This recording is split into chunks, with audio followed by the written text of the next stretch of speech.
Good morning classes, welcome to your science class.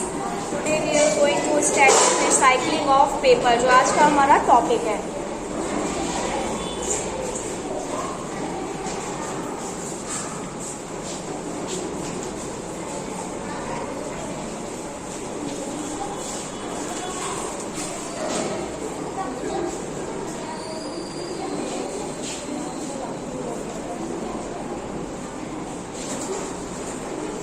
Okay, तो start करते हैं. First heading क्या है हमारी? Red data book.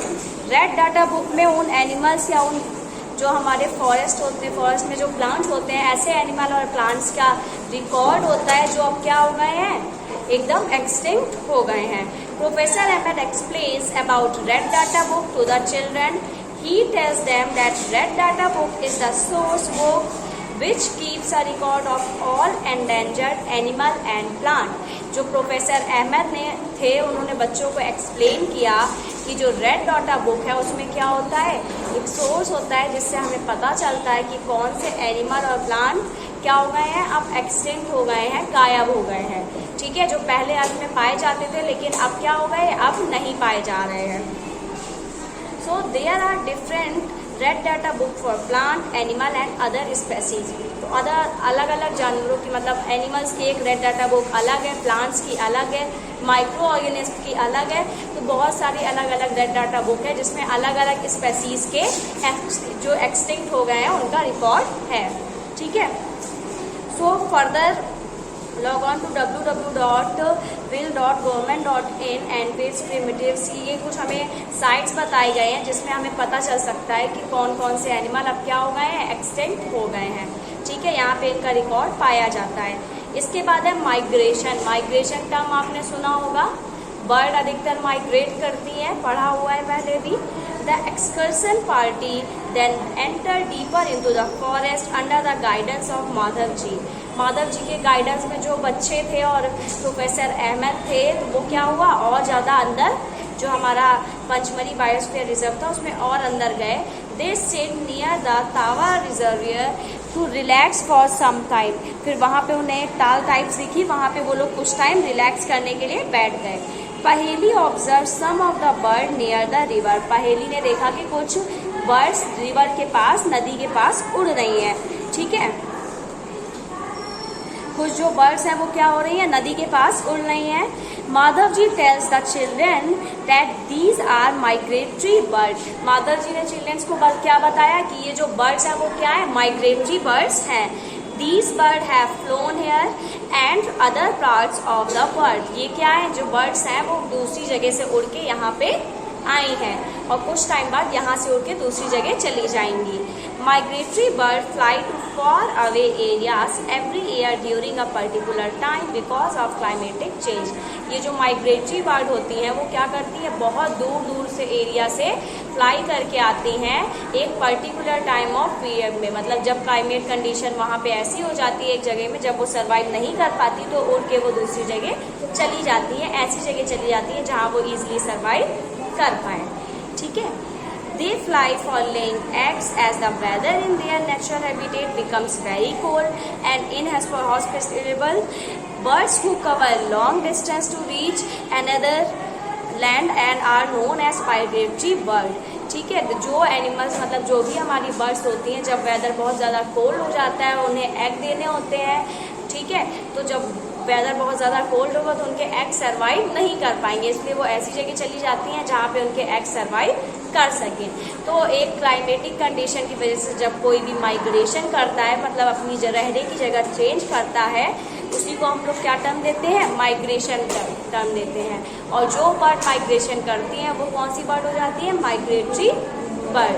ठीक है, इसके बाद है recycling of paper. Professor Ahmed draws attention to all the children to another cause of deforestation. अब क्या बता रहे हैं प्रोफेसर अहमद, एक और कॉज बता रहे हैं डिफॉरेस्टेशन का.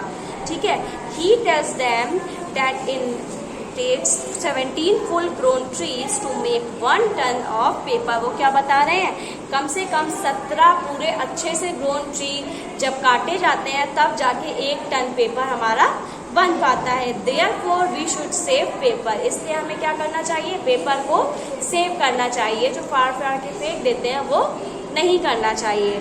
ठीक है। Professor Ahmed also tells that paper can be recycle 5 to 7 time for use, और जो पेपर है उसको कम से कम हम लोग 5 से 7 बार यूज करें रिसाइकल कर करके। ठीक है। पहले हम लोग लिखने में यूज कर सकते हैं, फिर हम लोग बहुत जगह, मम्मी लोग कितनी जगह यूज करती हैं न्यूज़पेपर का, ऐसे ही हम लोग भी पेपर का बहुत जगह यूज कर सकते हैं, तो हम लोग को उसको रिसाइकल करना चाहिए। ठीक है। If each student save at least 1 sheet of paper in a day, we can save many trees in a year. अगर हर स्टूडेंट एक पेपर एक दिन में बचाएंगे तो हम लोग साथ में मिलकर बहुत सारे ट्रीज को कटने से बचा सकते हैं। Okay. So we recycle it. By this we not only save trees but also save energy and water needed for manufacturing paper. और अगर हम लोग पेपर वेस्ट नहीं करेंगे तो इससे सिर्फ हम लोग ट्रीज को नहीं बचाएंगे, हम लोग बहुत सारा वाटर भी बचाएंगे, क्योंकि जब जो हमारा पेपर है वो मैन्युफैक्चर होता है तो वहाँ पे क्या होता है, वाटर का भी यूज होता है, तो ट्रीज का भी यूज होता है। तो ट्रीज और वाटर हम लोग दोनों जो हमारे नेचुरल सोर्सेज हैं, जो इस टाइम क्या हो रहे हैं, कम होते जा रहे हैं, हम लोग दोनों चीज को सेव कर पाएंगे। Moreover, the amount of harmful chemical used in paper making will be reduced. और जो harmful chemical यूज होता है पेपर मेकिंग में वो भी क्या होगा, कम हो जाएगा। इसके बाद है डिफॉरेस्टेशन, जो डिफॉरेस्टेशन का उल्टा होता है। डिफॉरेस्टेशन मीन्स क्या है, cutting of trees, and deforestation means क्या हो जाएगा, प्लांटिंग न्यू ट्रीज। ठीक है। Professor Ahmed suggest that the answer to deforestation is reforestation. Professor Ahmed ने क्या बताया, डिफॉरेस्टेशन का आंसर क्या है, रिफॉरेस्टेशन, मतलब जो पेड़ काटे वो क्या करे, पेड़ लगाए भी। ठीक है। Deforestation is restocking of the destroyed forest by planting new trees. Deforestation का मतलब क्या है, जो डिस्ट्रॉय फॉरेस्ट है उसी की जगह हम लोग क्या करें, न्यू ट्रीज को प्लांट करें। ठीक है। The planted trees should generally be of same species which were found in that forest.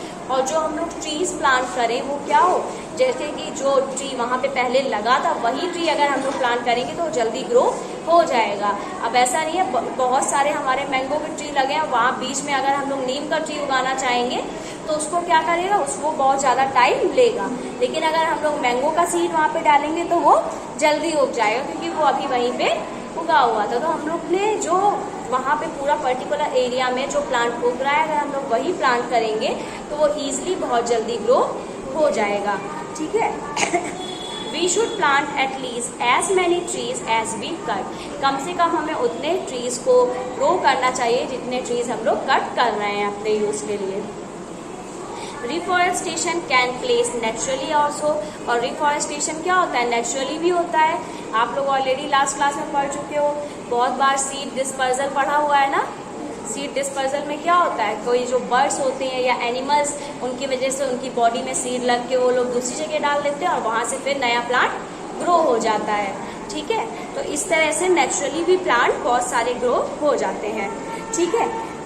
फिर if the deforested area is left undisturb it is reestablish itself. अगर हम लोग डिफॉरेस्टेशन वाले एरिया को डिस्टर्ब ना करें, वहाँ पे घर वगैरह ना बनाए, इस अगर सैंड वैसे ही पड़ी रहेगी तो कुछ टाइम बाद वापस से वहाँ पे प्लांट निकलना स्टार्ट हो जाएंगे अपने मन से। ठीक है। We have already cost tremendous damage to our forest. हम लोग ऑलरेडी बहुत ज़्यादा कॉस्ट कर चुके हैं फॉरेस्ट को अपने। If we have to retain our green wealth for future generation, plantation of more trees is the only option. और अगर हम लोग चाहते हैं कि जो हम लोग की आगे वाली जनरेशन आए वो भी ग्रीन वेल्थ देखे, इतनी ग्रीनरी देखे, तो हम लोग के पास सिर्फ एक लास्ट ऑप्शन बचा है कि हम लोग को बहुत सारे ट्रीज को प्लांट करना चाहिए। Okay, Professor Ahmed told them that in India we have the Forest Conservation Act. India में हम लोग ने क्या स्टार्ट किया है, फॉरेस्ट कंजर्वेशन एक्ट स्टार्ट किया है। This act is aimed to preservation and conservation of natural forest and meeting the basic need of the people living in or near the forest. अब इसमें क्या है कि जो लोग हैं वो ज़्यादा फॉरेस्ट को नहीं काट पाएंगे और हम लोग न्यू फॉरेस्ट मतलब न्यू प्लांट भी ग्रो करेंगे। और जो उसके आसपास रहने वाले लोग हैं उनका भी क्या होगा, अगर उन्हें कोई बेसिक नीड्स के लिए फॉरेस्ट मतलब चाहिए प्लांट तो उन्हें सिर्फ उसके लिए मिलेगा और ज़्यादा वो लोग मिसयूज नहीं कर सकते। After some rest Madhav ji asked the children to start heading back because it is not advisable to stay in the jungle after sunset। और कुछ टाइम बाद माधव जी ने क्या बोला कि अब जितने बच्चे हैं वो वापस चले, क्योंकि सनसेट के बाद जंगल में रहना सेफ एरिया नहीं है, क्योंकि जो अंदर वाले होल वाले एनिमल्स होते हैं वो अंधेरे में वापस बाहर आने लगते हैं। On getting back professor Ahmed and children thanks Madhav ji for guiding them through this exciting experience. जब वो लोग वापस आए तो माधव जी और चिल्ड्रन ने क्या किया, प्रोफेसर अहमद ने और चिल्ड्रन ने माधव जी को थैंक यू बोला कि उन्होंने इनको इतना सारा गाइड किया, क्योंकि उन्होंने पूरे हर जगह के बारे में उन्हें बताया था। ओके, तो ये चैप्टर हमारा कंप्लीट हो गया। नेक्स्ट क्लास में हम लोग इसके कीवर्ड्स करेंगे, then exercise. Okay, thank you class.